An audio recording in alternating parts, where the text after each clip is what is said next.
That's all right. I'm actually standing up the other camera in case the president comes out. That's my position. Why are you so short? Why don't I have any?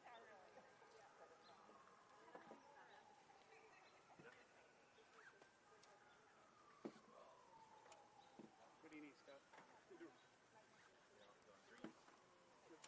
Plug audio in? Is this your line or just power cable?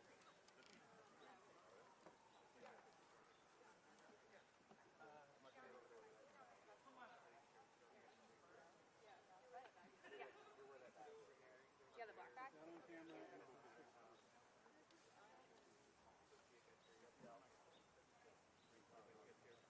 You got power.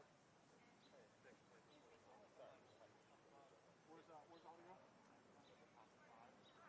Audio from back here. No. Audio is going straight to the box. This is audio. Here, he's got what he's pulling on. I got you. Okay. I need a BNC to do it. I'm not a BNC. Quick, guys. I got it.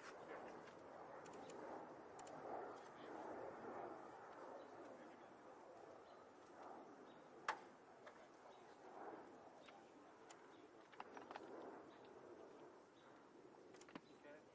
Plug in. Yeah, I should have audio. You have audio? I got something. All right. You got audio from him. You see a picture from the camera? 203. Jim's calling. I got a. Jim's going to be. I got a 2 minute. I got a small fry. Thank you. And you see 203. Yeah, I'm going to go back. That's not me. I'm doing the event. That's Scott and... No, it's going to be unmanned. So we're going to set it up. Do you guys need... Hey, do you need Jim to stand up real quick? We're doing this. Just do it quick. It's happening.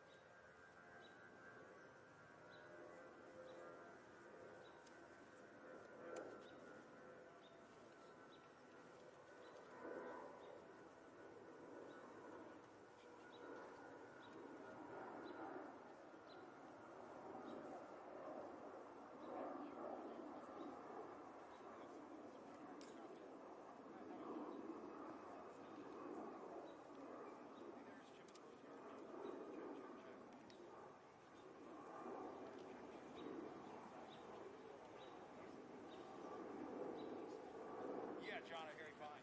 Okay. Okay. Thank you. Thanks, guys. Thank you.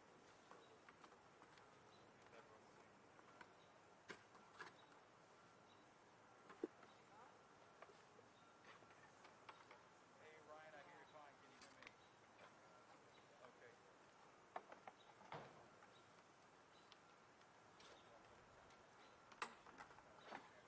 Okay.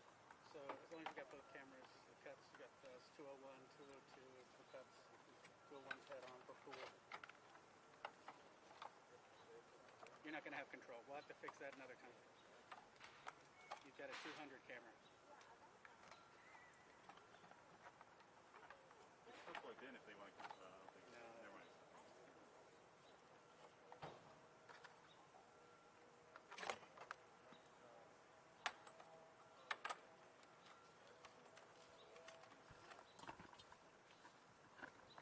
Lock those up.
sending one to me.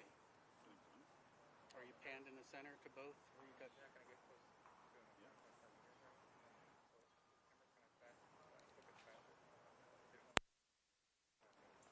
You just sort of click. Yeah, that's me. So we tell him we can't. Okay, thanks.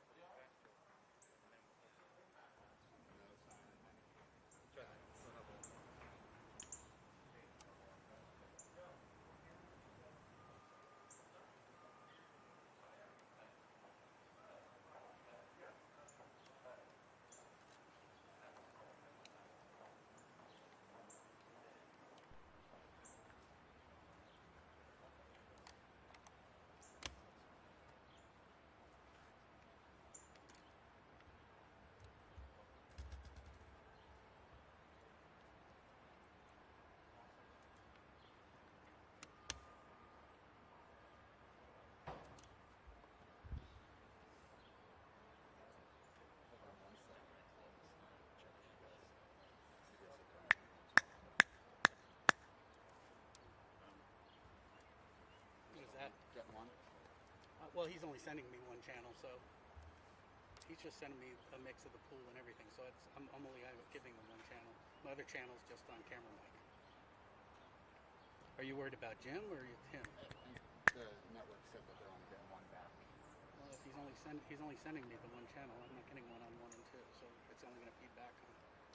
Yeah, I'm sending both channels to them on one channel. And then I'll pop down. So we're sending one channel to pool right now, and then when the president comes out, we'll turn that down. Yeah, and then I'll pop up the And channel 2 will be, if you want to put that one up, just so they see that there's a second channel coming. I got them both up right now. Okay. But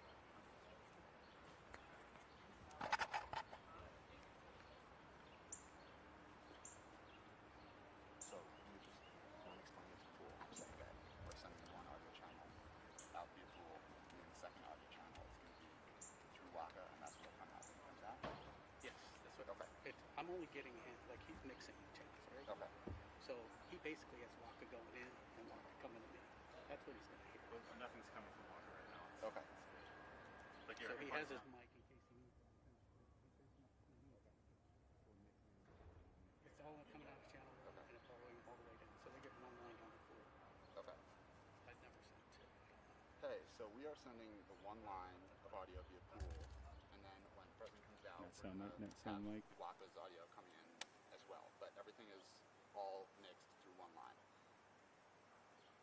Okay, anything. Coming out the next.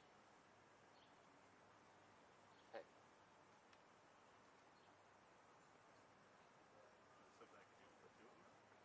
Christine and I mean, we don't have a manned cameraman on this camera. It's an unmanned camera. That's all I have to do a first shot. Well, I mean, put on the cover already pool, and feel for Jim. No, we don't have to put it on the camera. Coronavirus, that's good. Basically, through this mold, I should be able to just plug it into the camera. But normally, they always have us go through a mixer. And then you're going to send it back down. But either way, we'll just Can plug you it. send them numbers? Can you?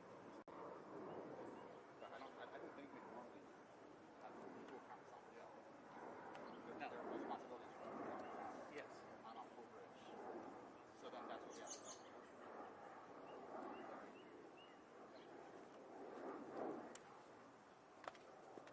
You're just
Ladies and gentlemen, the President of the United States.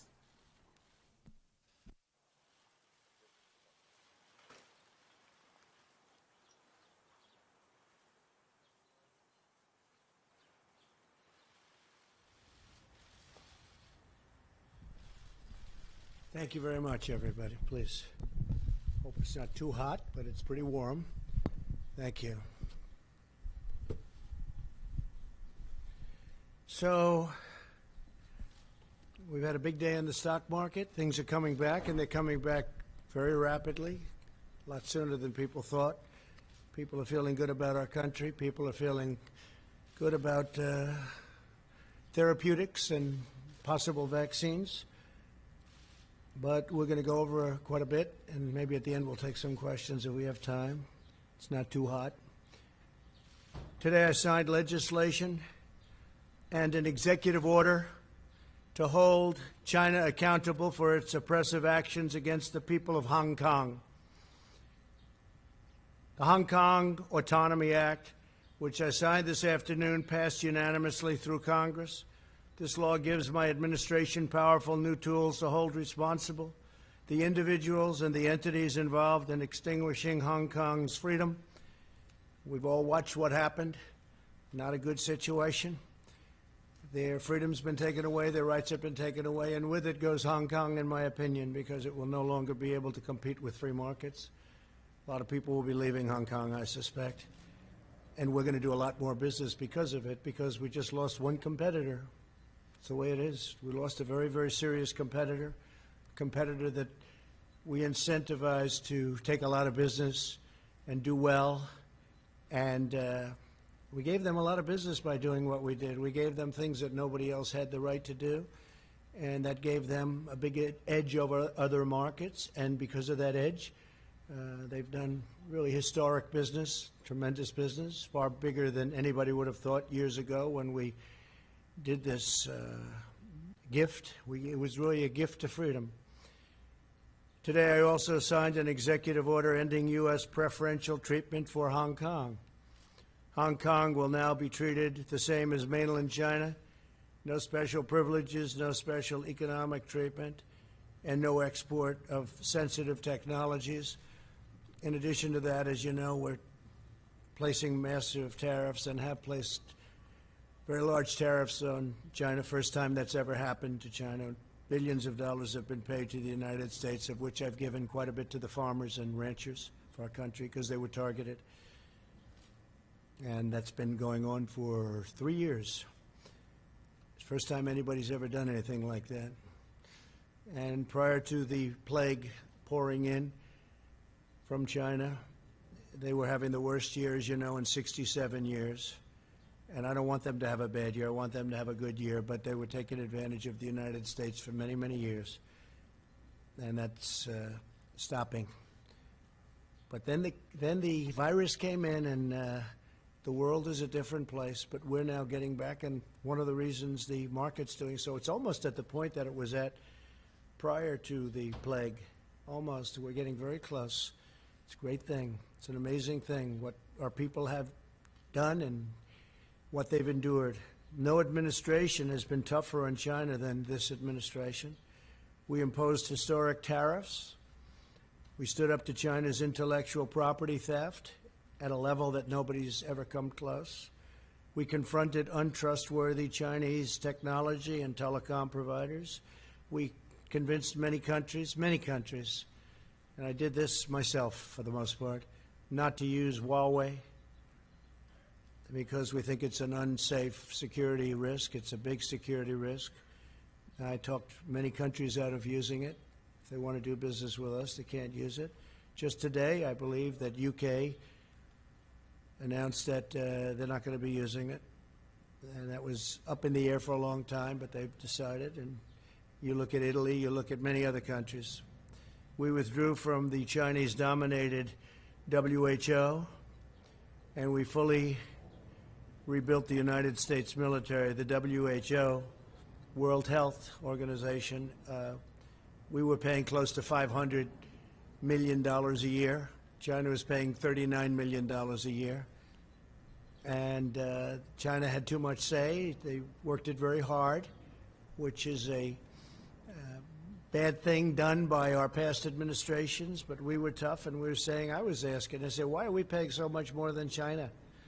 China has 1.4 billion people. We have 325, probably 325 million approximately. Nobody can give the exact count. We're trying to get an exact count, but you have, over the years, many illegals who have come into the country, so it depends on how you want to count it.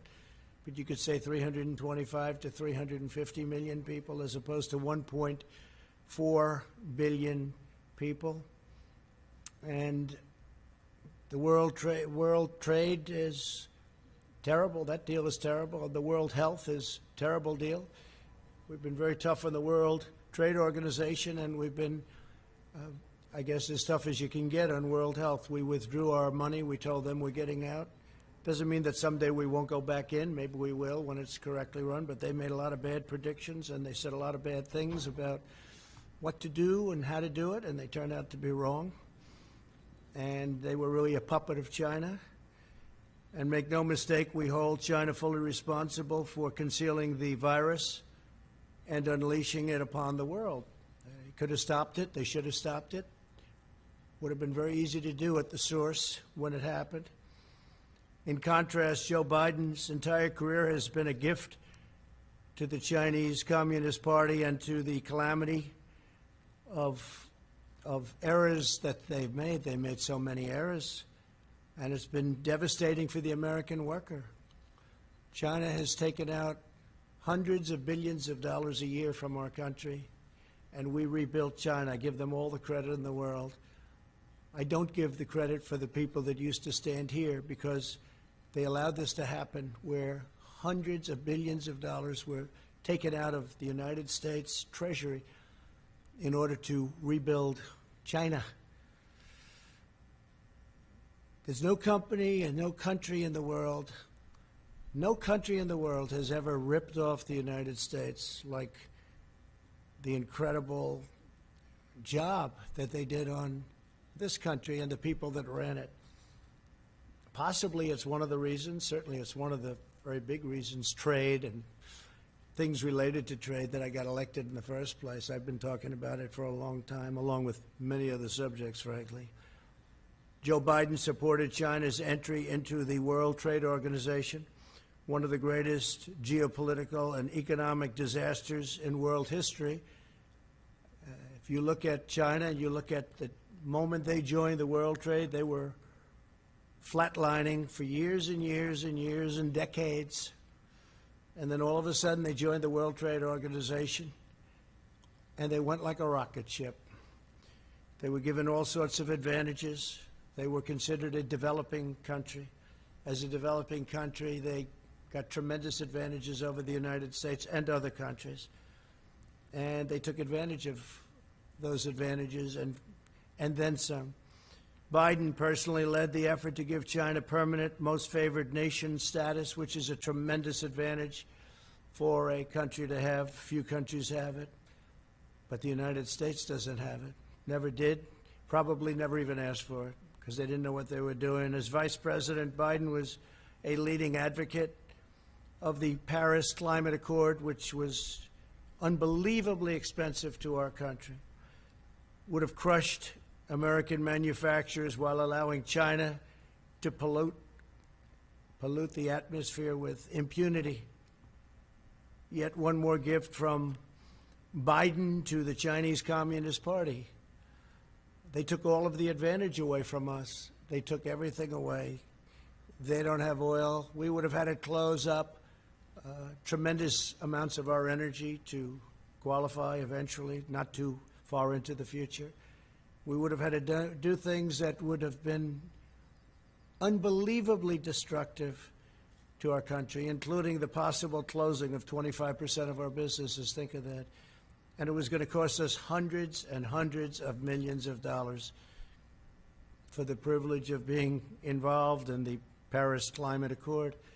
And you just have to look at what took place this year in Paris and France, where money was being sent to countries all over the world, and the people of France didn't want to take it, and they didn't, and they did a lot of rioting. They had their taxes raised. We would have had to raise our taxes. And it was a disaster. I've been given a lot of credit for what I did there. It took a certain amount of courage, I guess, because it sounds so nice, the Paris Climate Accord, but it wasn't good for us at all. America lost nearly 10,000 factories while Joe Biden was vice president. Think of that, 10,000 factories. He wrote something today, and he made a statement today that I wrote down. It's pretty accurate. So Biden was here for 47 years, 8 years, the last 8 years, not long ago, as vice president, he said, 1 in 5 miles of our highways are still in poor condition. Well, we're doing a good job on highways, but why didn't he fix them 3 years ago? Why didn't he fix them? Tens of thousands of bridges are in disrepair and on the verge of collapse. Well, it's probably not a right number, but we have bridges that should have been fixed. Why didn't he fix them? He was there for 8 years with President Obama. Why didn't they fix them? Tens of thousands of bridges. This is what he wrote. High-speed broadband. We want high-speed broadband. Well, why didn't he get it? 3 years ago is not a long time. And he didn't do any of the things, but now he says he's going to be president. And as president, he's going to do all the things that he didn't do. He never did anything except make very bad decisions, especially on foreign policy. So Joe Biden and President Obama freely allowed China to pillage our factories, plunder our communities, and steal our most precious secrets. And I've stopped it largely, but I've stopped it. And it wasn't easy, because you talk about a certain power of the telephone and the calls, where they would call and say, no, we don't want to do that. And other countries would call on behalf of China, but I did it. I did what has to be done. And you just take a look at what's gone on, and take a look at at the numbers where they devalued their currency in order to pay the tariffs. Now the Democrat Party is calling for defunding of our military. Think of that, defunding. They want to defund our military when China is building a massive military. They're building a massive military, and Biden wants to defund our military. And the world needs American strength right now more than ever, and we've got it. We've got now, soon, as all this equipment comes in, all made in the USA, we've got the newest, most incredible weapons anywhere in the world. We have the best tanks, the best ships, the best missiles, rockets.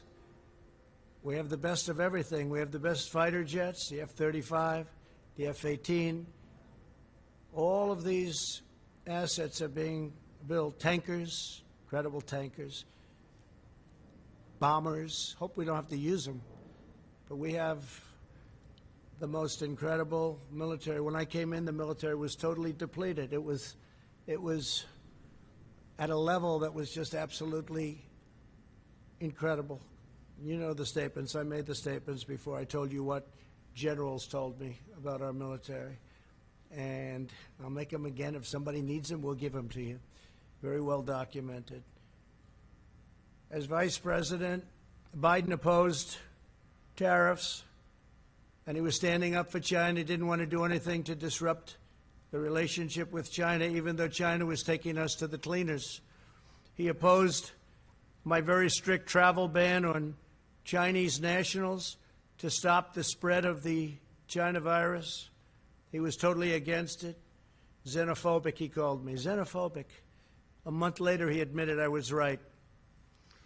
We would have had thousands of people additionally die if we let people come in from heavily infected China. But we stopped it. We did a travel ban in January. Nancy Pelosi was dancing in the streets of Chinatown in San Francisco a month later, and even later than that. And others, too. They all thought what I did was a terrible mistake. We would have lost, in fact, Dr. Fauci said he would have lost thousands of additional people if President Trump had to do that. And I was a crowd of one, because even experts didn't want to do it. They thought it was a mistake. And then I did Europe when I started seeing what was going on in Italy and Spain and France and other countries in Europe, I did a ban on people coming in from Europe. That would have been disastrous for our country also. And we saved tens of thousands of lives, but we actually saved millions of lives. By closing up, we saved millions, potentially millions of lives. Could be a number that we're actually working on, but it could be 2 to 3 million lives.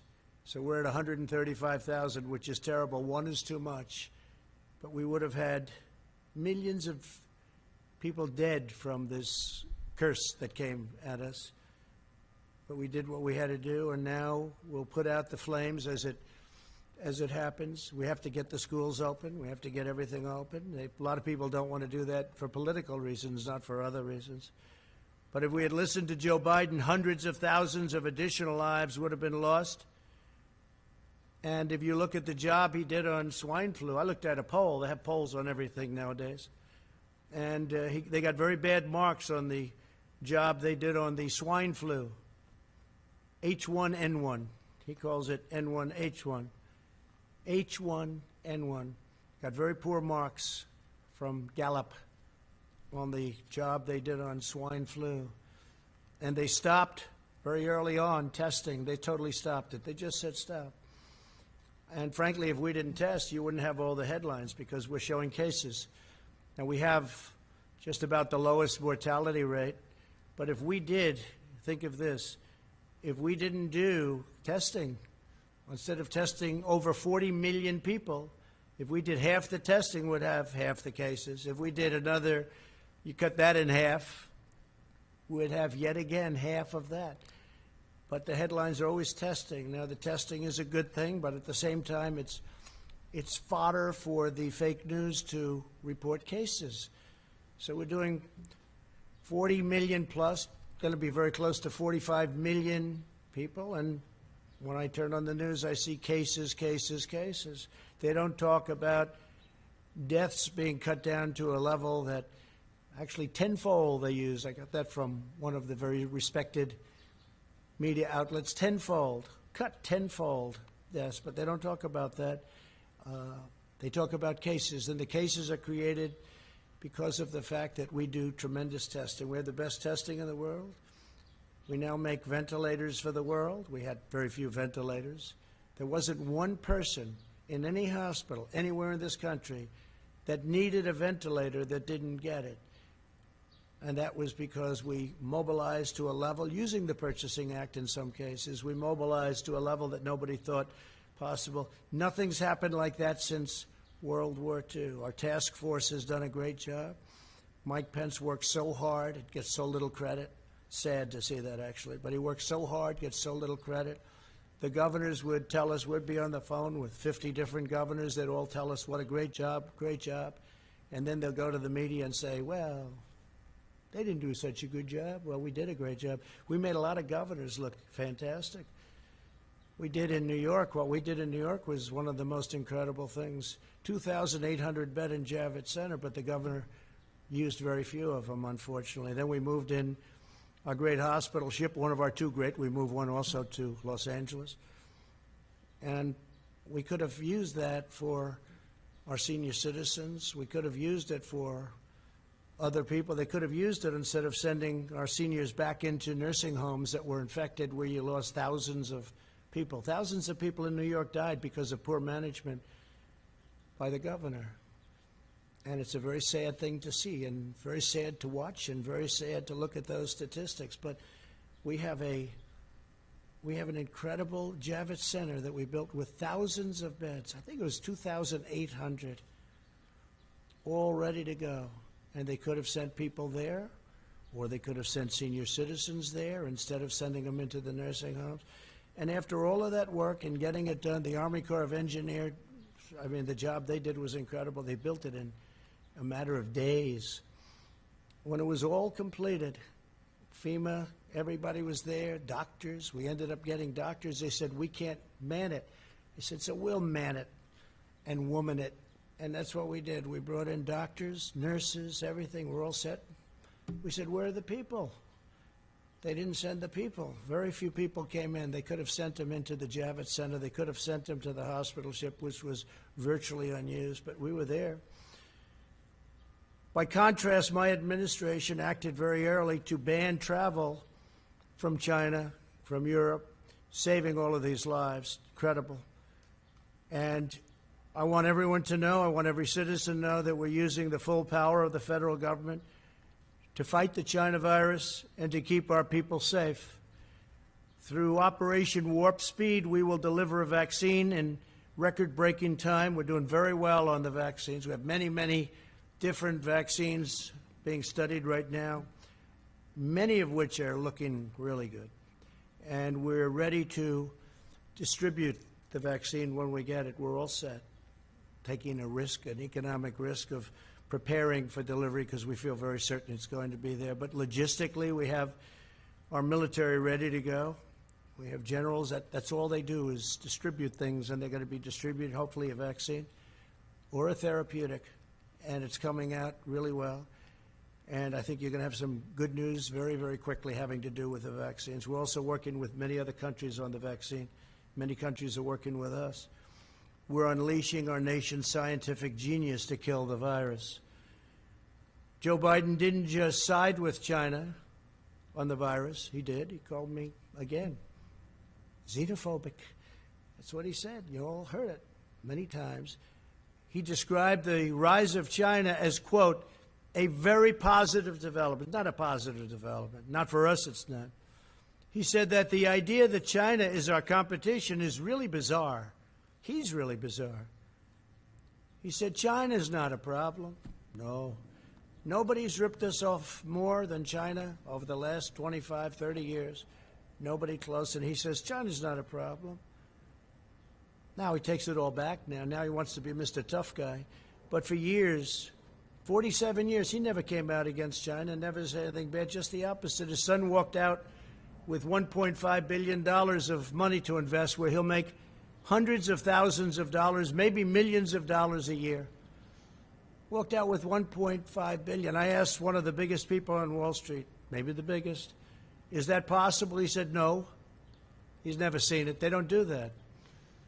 But Hunter, where's Hunter? Where is Hunter, by the way?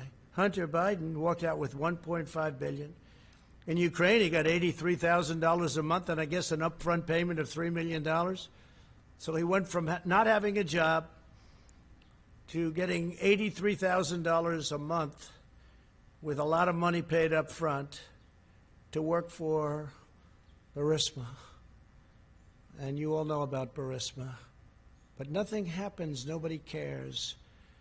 And he was unemployed, as you know. He was unfortunately forced to leave the military. He was forced to leave. Didn't have a job, and all of a sudden he's making a fortune. But nobody talks about that. Indeed, Biden expressed more fawning praise about China on an ordinary day than about America. On the 4th of July, the last Independence Day, Biden attacked the United States and said we had, quote, never lived up to the ideals of our fathers, our forefathers, or our founding fathers, those founding ideals, and yet he enthusiastically stated that China is a great nation and we should hope for its continued expansion. Well, we all wish well to China, but what China's unleashed on the world, it's hard to even fathom. I see people now, friends of mine, they walk up, they want to say hello, and they have to keep their distance, and they're all covered up like you're all covered up with face masks. It's a different world, but we're coming out on top. Biden sides with China over America time and time again. And he said on the 4th of July, American history is no fairy tale, and yet blindly celebrates China, saying few nations in history have come so far, so fast. He's so proud of them. He's so proud of them.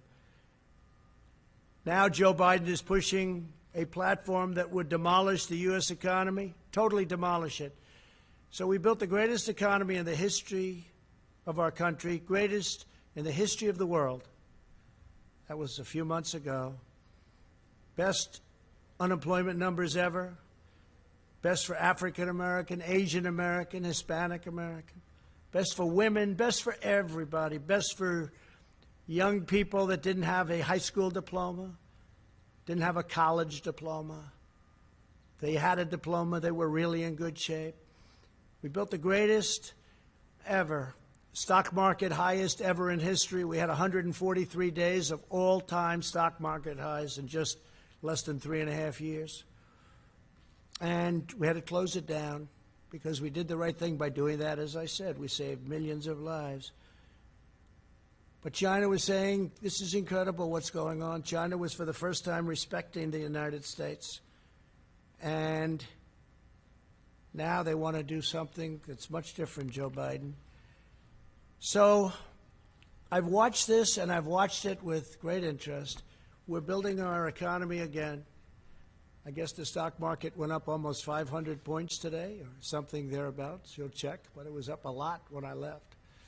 And our economy is coming back. We're almost at a level where, even though it's long before the very important, maybe the most important ever, election of November 3rd.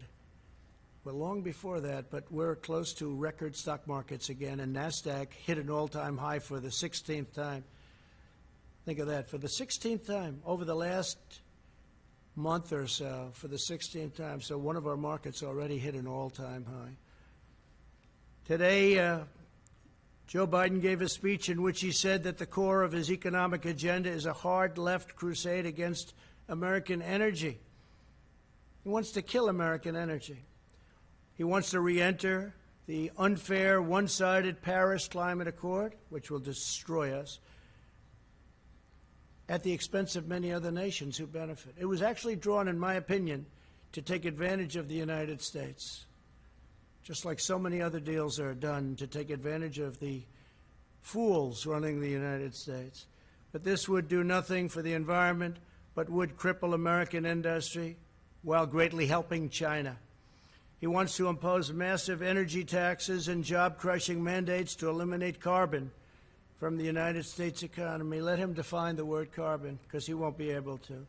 Obliterating American oil, clean coal, natural gas, and the natural energy resources that supply countless American jobs.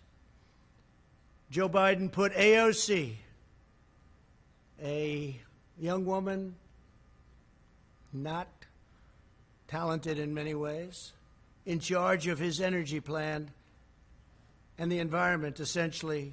Her and Bernie Sanders, who ran a lot of times for president, never made it. Good base, but that's about it. In other words, he wants to impose the Green New Deal on our country. When I first saw the Green New Deal, I thought it was a joke. I said, this will never go anywhere. Now they're trying to impose it. This will destroy our country and make us non-competitive with other countries. Don't forget, we're in competition with China and with many other countries throughout the world. We're in tremendous economic competition, including Europe, which has never treated us well. The European Union was formed in order to take advantage of the United States. They formed, and they take advantage of the United States. And I know that. They know I know that. But other presidents had no idea. Last week, Joe Biden released his unity platform developed with socialist Bernie Sanders, describing what he would do if elected president. The Biden-Sanders agenda is the most extreme platform of any major party nominee, by far, in American history. I think it's worse than actually Bernie's platform. It's gone so far right. And he's doing that because he's begging for that vote. But one of the things I just asked my people to do is just draw up for me, just quickly, some of the things that we've been hearing about over the last couple of weeks. And these are actual key elements of the Biden-Sanders unity platform. Abolish immigration detention. No more detention. You come in here illegally, no more detention. Stop all deportations. So if we get a MS-13 gang member, which we've taken out of our country by the thousands, brought them back to Honduras, Guatemala, can't do that anymore. El Salvador. Can't do that anymore. Stop all deportations. In other words, we'll take all of these people, many of whom are in prison for rape, murder, lots of other things. End prosecution of illegal border crossers. Oh, okay, they come in illegally and we have to stop the whole process. Support the deadly sanctuary cities where many of these people are protected better than the American citizen is protected. Incentivize illegal alien child smuggling. Give it an incentive. Because if you look at what they're saying, that's exactly what they do. Incentivize illegal alien child smuggling. They're incentivized by what this plan calls for. Expand asylum for all new illegal aliens. How about that one? All new illegal aliens. Expand asylum. Cancel all asylum cooperation agreements in the Western Hemisphere. Well, we have agreements with Honduras, Guatemala, with El Salvador. We have great agreements where when Biden and Obama used to bring killers out, they would say, don't bring them back to our country. We don't want them. Well, we have to. We don't want them. They wouldn't take them. Now with us, they take them. Someday I'll tell you why. Someday I'll tell you why. But they take them, and they take them very gladly. They used to bring them out, and they wouldn't even let the airplanes land if they brought them back by airplanes. They wouldn't let the buses into their country. They said, we don't want them. I said, no, but they entered our country illegally, and they're murderers. They're killers in some cases. And they said, nope, we don't want them. They'd turn the bus around, they'd turn the plane around, and they'd land in the United States, and who knows what happened to them. But it wasn't good. Taxpayer-funded lawyers will be given to all illegal aliens. So we're going to pay now for the lawyers' lobby, and we're going to give all illegal aliens taxpayer-funded lawyers. How does that sound? Pretty good? In other words, come in here illegally, we're going to give you free legal advice. We'll take you up to the Supreme Court as much as possible. Abolish immigration enforcement against illegal workers. Think of that. Abolish immigration enforcement. They're going to abolish immigration enforcement. Well, basically, as you know, what they're going to do is they're going to rip down the wall. They're taking it down. They want to take down the wall, which we fought hard for. We're up to 259 miles right now of great, powerful wall. That's really working because if you look at the numbers, in addition to the fact that Mexico, for various reasons, has 27,000 soldiers on our southern border to keep people out of our country.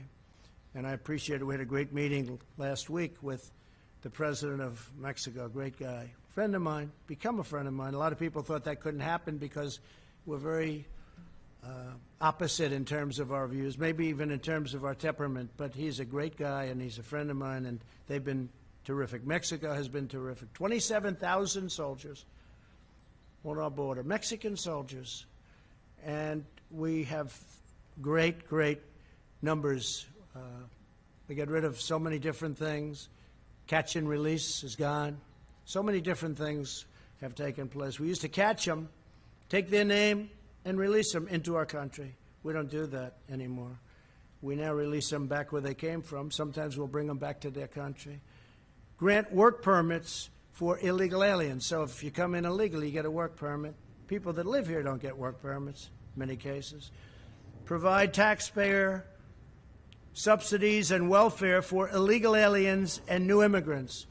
So we want to provide taxpayer subsidies and welfare for people that come into our country illegally, illegal immigrants. They want government health care for all illegal aliens.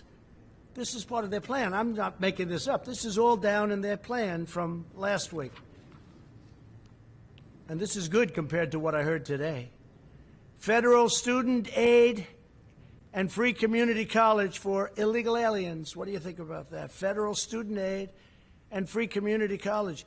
We're going to have every person in the world pouring into our country from all over the world. And by the way, the wall was so timely because it stopped people coming in from heavily infected areas of Mexico.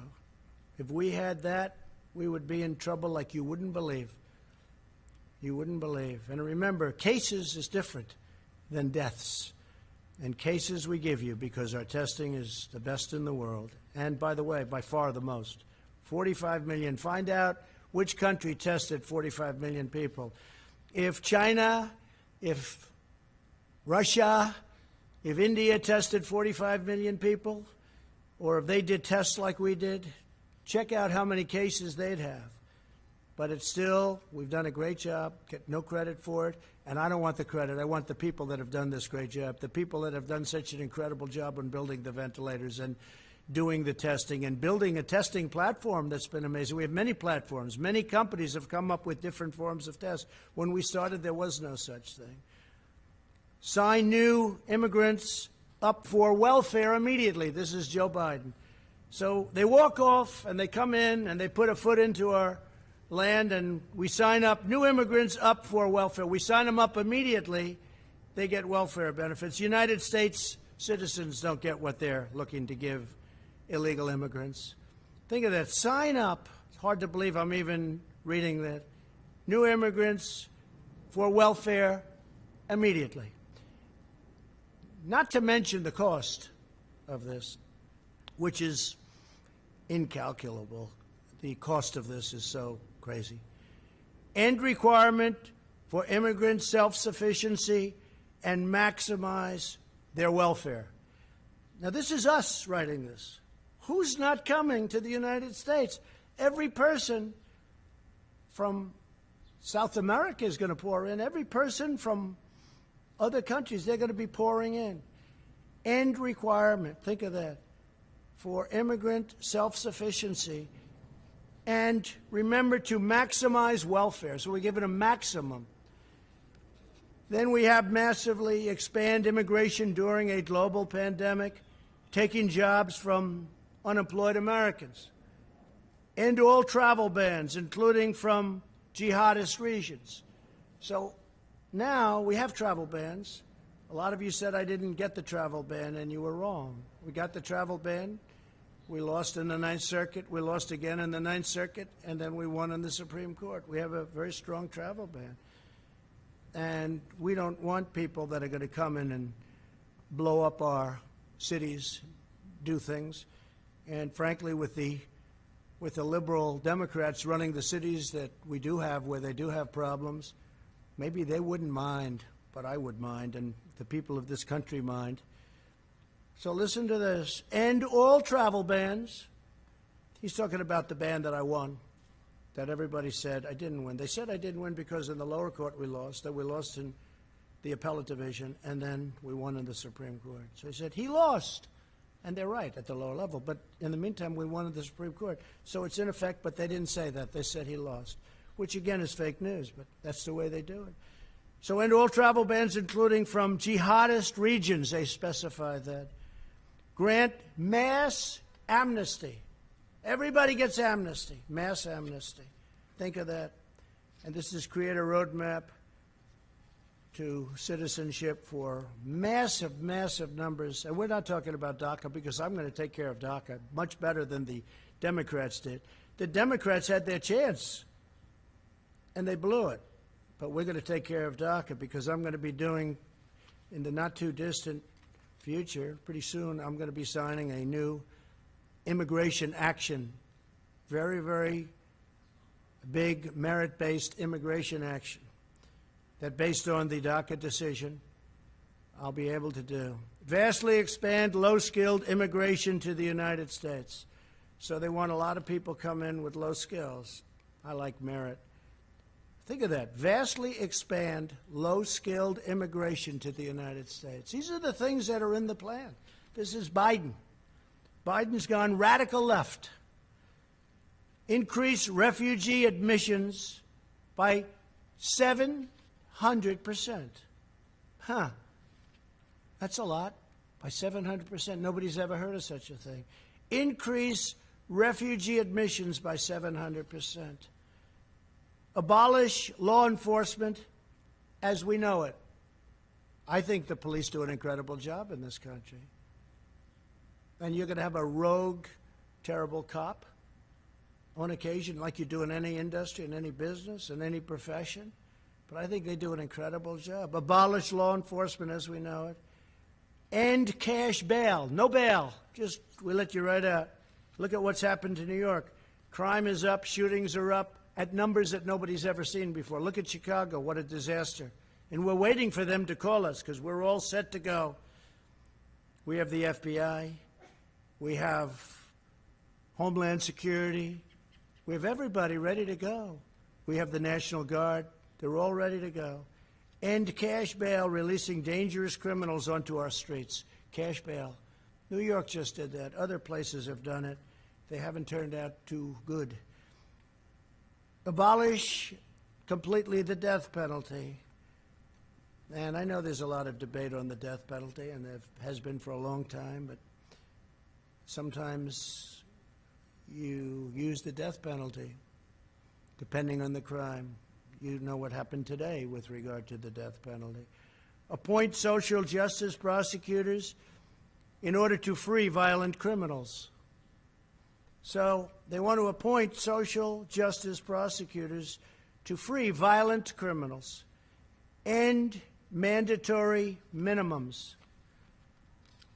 And that's by empowering judges to determine appropriate sentences, by fighting to repeal mandatory minimums at the federal level and give states incentives to repeal their mandatory minimums.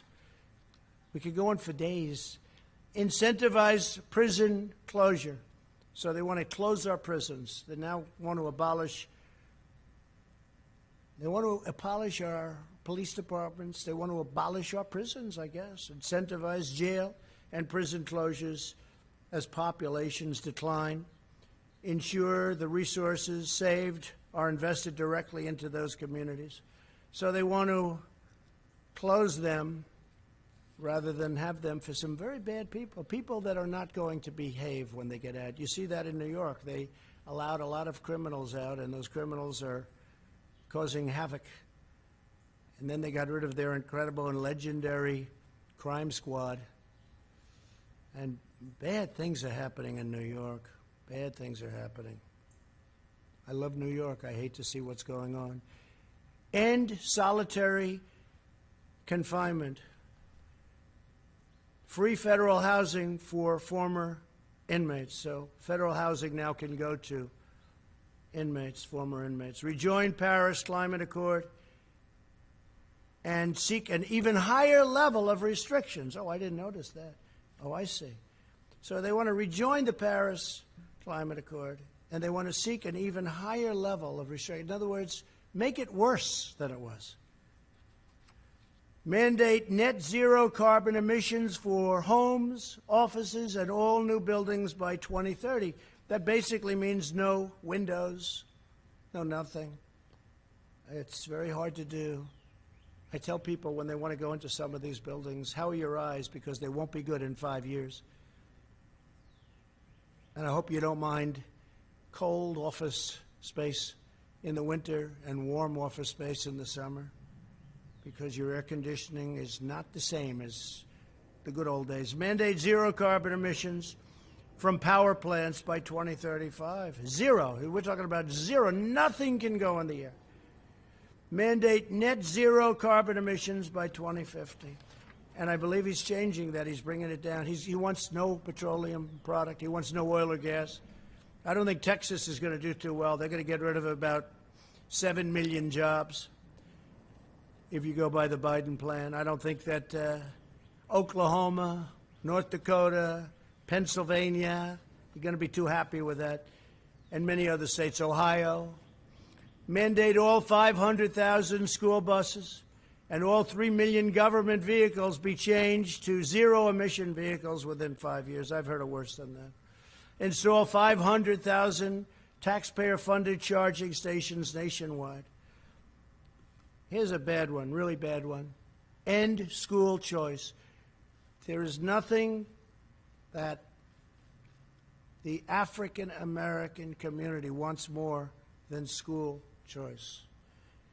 And mothers and fathers are going to be very happy to see him be defeated just on that alone. End school choice.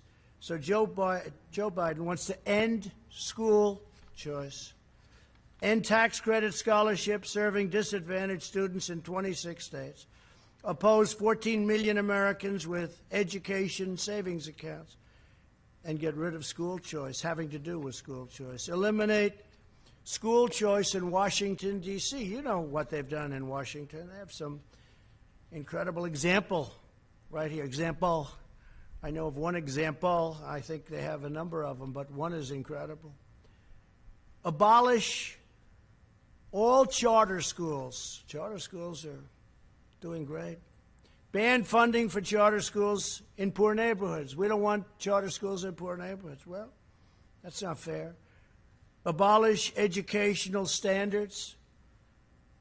Abolish in the suburbs. You're going to abolish the suburbs with this. Enforce Obama-Biden's radical AFFH. That's the AFFH regulation that threatens to strip localities of federal affordable housing funds unless they change their zoning laws to fit the federal government's demands. So what you have, I mean, I've been watching this for years in Westchester, coming from New York. They want low-income housing built in a neighborhood. Well, I'm ending that rule. I'm taking it out. So I spoke with Ben Carson the other day.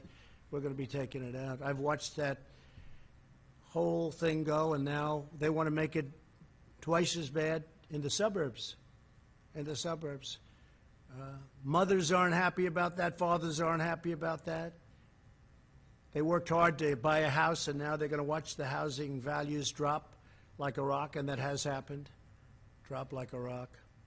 So we're not going to do that. We're going to do the exact opposite.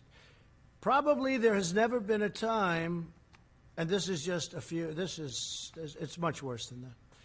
We did this very quickly. It's probably never been a time when candidates are so different. We want law and order. They don't want law and order. We want strong, closed borders with people able to come in through merit, through a legal process. They don't want to have any borders at all. They're going to rip down the wall. It was hard to get that built, and now it's almost completed. It'll be completed by a little after the end of the year. They want to rip it down, and it's had such an impact. It's incredible. It stops trafficking, human trafficking of women and children, but women mostly. Human trafficking, one of the worst things ever, all at a level that it's never been at because of the internet. You wouldn't think, you think of it as an ancient statement. You wouldn't think that's possible today, but it's human trafficking of women and children.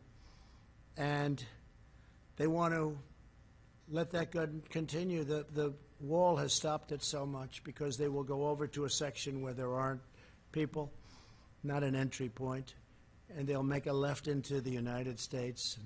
They're on their way. They can't do that anymore. We have a 30-foot wall that goes 6 feet into the ground.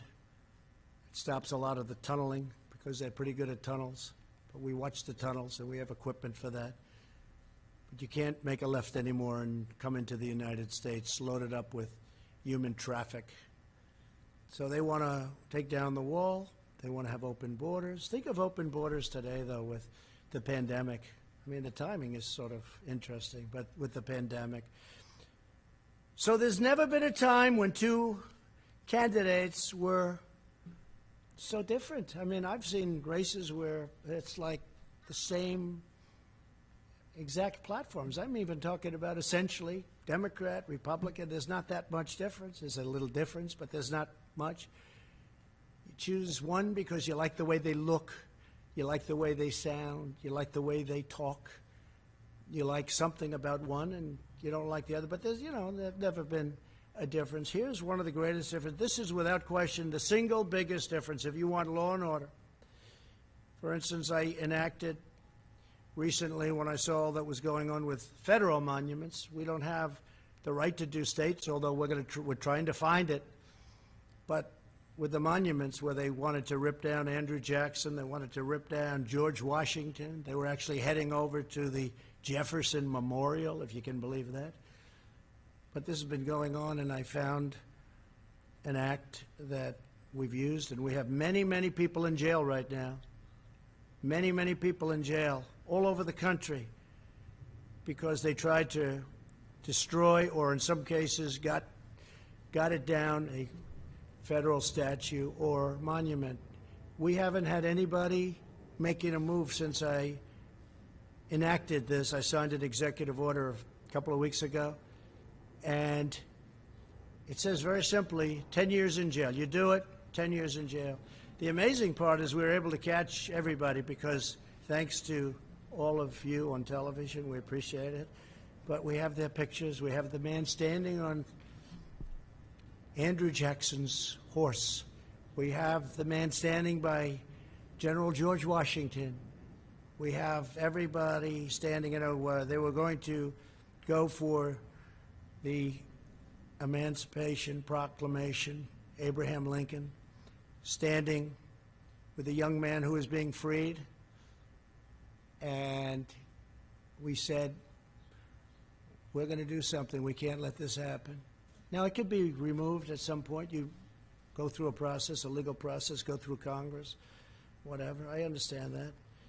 At the same time, some people like these statues and monuments, but it can be removed, but you have to go through a legal process. So they were going to have 20 to 25,000 people that night. Nobody showed up. Nobody. You know that because you were disappointed to see that.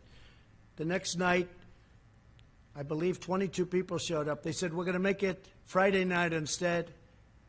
And 22 people showed up. 4 were actually arrested because we have pictures of them knocking down other statues. So they're in jail now. So there has never been an election where we've had this kind of difference. We want strong borders. Without borders, you've heard me say it 1,000 times, without borders, you don't have a country. They don't want to have borders. They want to have open borders. It's radical left, and it'll destroy our country. 20 years ago, Venezuela was a very rich country, one of the richest anywhere. Per capita, one of the richest, tremendous oil reserves. Now they don't have water. They don't have food. They don't have medicine. We do everything we can to take care of the people, but they have nothing. And that's exactly the ideology that you have going over here. If I wasn't there to stop it, if I wasn't here to say, no way, that's not going to happen, we'd be in some mess. We'd be in some mess. And Pelosi and Schumer and Bernie and Joe, they'll never stop it. They don't have the power, the strength to stop it. It's beyond them. But we do. So there's never been a time like this where you've had an election of people so different. Okay, a couple of questions. Yeah, please, go ahead. Sir, you just spent the better part of an hour explaining why Americans should choose you and not your opponent. Yesterday you said on Twitter, be careful what you wish for. I guess the question is, do you see yourself as the underdog in this race? Do you see yourself losing in the fall? No, I don't. I think we have really good poll numbers. They're not suppression polls. They're real polls. You look at the intercoastal in Florida, you look at the lakes, you see thousands of boats with Trump signs, American signs. You've got the Trump Pence sign all over. You look at what's going on. You look at bikers for miles and miles riding up highways proudly with their signs. Look, we won a race where it was the same thing, 2016. We had polls that were fake. They turned out to be fake. Not all. A couple of them got it right. 3 of them, to be exact. 3 of them. One of them was unsuspecting. But they got it right. They were very proud of it. But we had in 2016 something even more so, but we got in, and we had 306 to, I guess, 223, which was a tremendous margin of difference. You remember they all said he cannot get to 270. I went to Maine a number of times where we just freed up lobster fishing and fishing. They took away 5,000 square miles from Maine. I just opened it up, and I just got rid of tariffs in China, and we're working on European Union, which charge our fishermen tariffs. And I said, you're not going to do that. So we freed it up for Maine. But if you take a look, we went up there recently. There were crowds, thousands of people lined up going over to a factory where we were opening up for. We're making swabs, a beautiful big new factory making swabs. I think that the enthusiasm now is greater and maybe far greater than it was in 2016. I think a lot of people don't want to talk about it. I think they're not going to say, hey, I'm for Trump, I'm for Trump. They don't want to go through the process. And I fully understand that because the process is not fair. The media doesn't treat us fairly. They never have, and perhaps they never will. But maybe they will when we turn this around for a second time, and it's going to happen very quickly. When we turn it around for a second time, maybe they will. I think we're doing very well in the polls, and I think you have a silent majority, the likes of which this country has never seen before. This is a very important election. We've done a great job. We had to turn it off, as I said, turn it off, and now we've started it again. As you know, they announced 2 weeks ago record job numbers, almost 5 million people. And that beat the last month, which was also a record, 2.8 million people. Nobody's ever done what we've done, and now we're doing it twice. And I think by Election Day, you're going to see some incredible numbers. The third quarter is going to be really good. Fourth quarter is going to be great, but next year is going to be one of the best economic years. So hopefully I'll be able to be the president where we say, look at the great job I did. At this point. I think great. I think we have a great chance. I think we're going to have a lot of people show up. I'm very worried about mail-in voting because I think it's subject to tremendous fraud and being rigged. You see that Paterson, New Jersey, where I believe it was 20% of the vote was fraudulent. It was all sorts of things happened. I understand a mailman was recently indicted someplace for playing games with the mail-in ballots. You'll have tremendous fraud if you do these mail-in ballots. Now, absentee ballots are okay, because absentee ballots, you have to get applications, you have to go through a process. If I'm here and I vote in Florida, you get an absentee ballot, but you have to go through a process. Absentee ballots are great. But mail-in voting, where a governor mails millions of ballots to people all over the state, California, millions and millions of ballots as an example, and then they come back, they don't come back, who got them? Did you forget to send them to a Republican area or a Democrat area, I guess you could say? But if you take a look at all of the unbelievable fraud that's been involved with mail-in voting over the last even short period of while, but look at Paterson, New Jersey. It was a massive error and a massive miscalculation, and there was incredible fraud. Look at the city council, what's happened to it. This is one place, but you have many places, and they're all over. Yes, please. Thank you, sir. I want to know, when's the last time you spoke with President Xi of China, and do you plan to speak with him in the near future? No, I haven't spoken to him. Well, no, I don't. I have no plan to speak to him. Yeah, please go. Sir, Do you want to do a follow-up? Yeah, I don't mind. Okay, yeah. Is it okay? Yeah, go ahead. Yeah. I just wanted to know, Ruth Bader Ginsburg was hospitalized today with an infection. Wanted to know if you had any reaction to that news. No, I wish her the best. I hope she's better. I didn't hear that, actually. She was just hospitalized? No, that's too bad. No, I wish her the best. Okay. She's actually giving me some good rulings. Okay? So you know that, right? People were surprised. No, I wish her the absolute best. Please. Thank you, Mr. President. So you were mentioning the travel bans, and I wonder when do you plan to reveal that, because the European countries are in a situation is under control, much a better place than the U.S., and there is no ban for other hotspots like Russia and India. So what will be the criteria to change that? And another question. Well, you know, we banned for Europe, and at some point that'll come off, and we're dealing with them all the time. The relationship's very good. They just don't treat us very well on trade. They have been very unfair to us over many, many decades, and we're doing that. It's very easy to solve. I was all set to solve it, actually, and then we got hit with the plague. But we have a travel ban on various countries, and that travel ban remains until such time as we say it doesn't remain. And we want our country safe. We don't, unlike Biden, we don't want to have criminals pouring into our country. We don't want to have open borders. We're not going to have that. And we want to take care of our police. We want to actually fund our police, not defund them. And we're not going to abolish our police, and we're not going to make our military small and weak, because probably, or at least at top of the level, we need our military right now. Yeah, go ahead, please. So how do you think that the America First policy can work during a pandemic? Aren't you concerned that this could actually damage the U.S. and make China more influence around the world? Okay, look. My policy is America first. We've lost hundreds of billions of dollars a year with China and many other countries. And what we're doing is just handing everybody everything. It's just sad. I've watched it. I've looked at it. We did the U.S.-Mexico. You saw that, USMCA.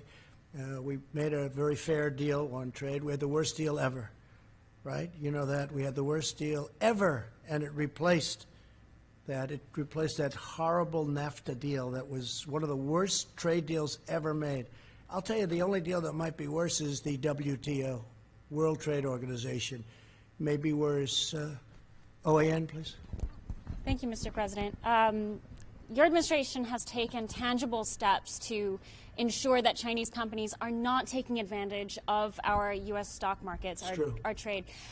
Last week, your administration sent a letter to the Railroad Retirement Board asking them to reconsider investments in Chinese defense firms. Meaning not to invest. Correct. That's correct. So where is that request now, and are you taking tangible actions to ensure that U.S. investments don't continue to fund defense firms in China? And you'll see more coming. This was a very important bill that we signed, but you're going to see more coming over the next short period of time. But yes, we don't want them investing in Chinese military companies. Okay. Letters. I mean, what actions can be taken to ensure that does not happen? Well, you have a lot of actions we can take, including the